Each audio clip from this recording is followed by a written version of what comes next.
Hello viewers, welcome the computer school. আশা করি আপনারা খুবই ভালো আছেন।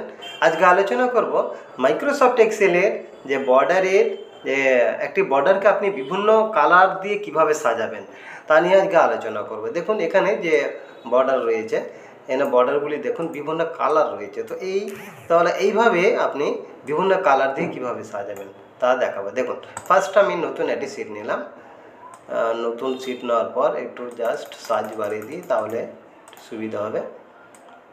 জাস্ট এখানে একটা বর্ডার নিচ্ছে, বর্ডার নিলাম। বর্ডার নেওয়ার পর দেখুন আমি আবার সিলেক্ট করলাম। সিলেক্ট করার পর মাউসের রাইট বাটন ক্লিক করলাম। এখানে দেখুন ফরম্যাট সেল অপশান রয়েছে, এখানে ক্লিক করলাম। তাহলে একটি দেখুন ফরম্যাট সেল অপশান এখানে ওপেন হয়ে যাবে।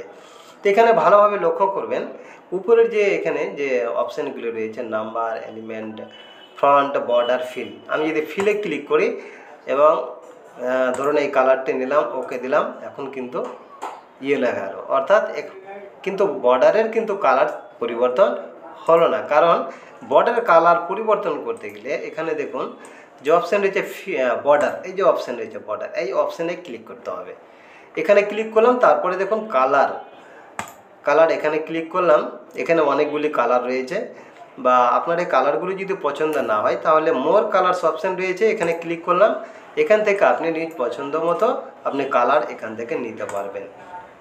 জাস্ট আমি এই কালারটি নিচ্ছি, এখন ওকে করে দিলাম।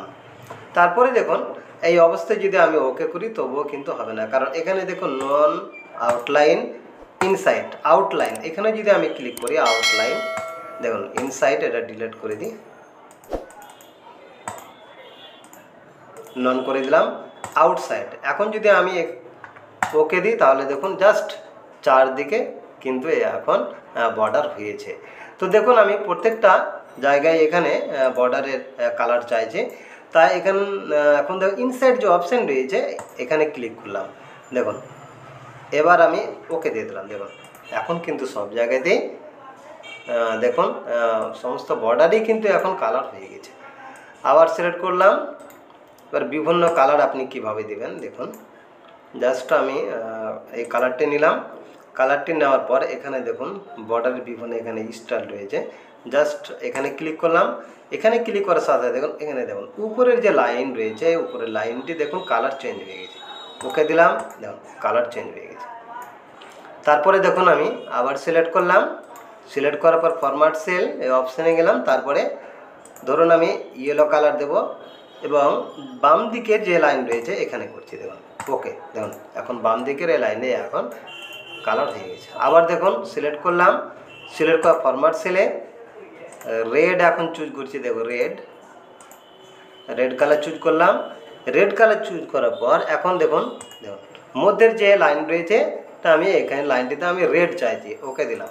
দেখুন এখন কিন্তু রেড কালার হয়ে গেছে।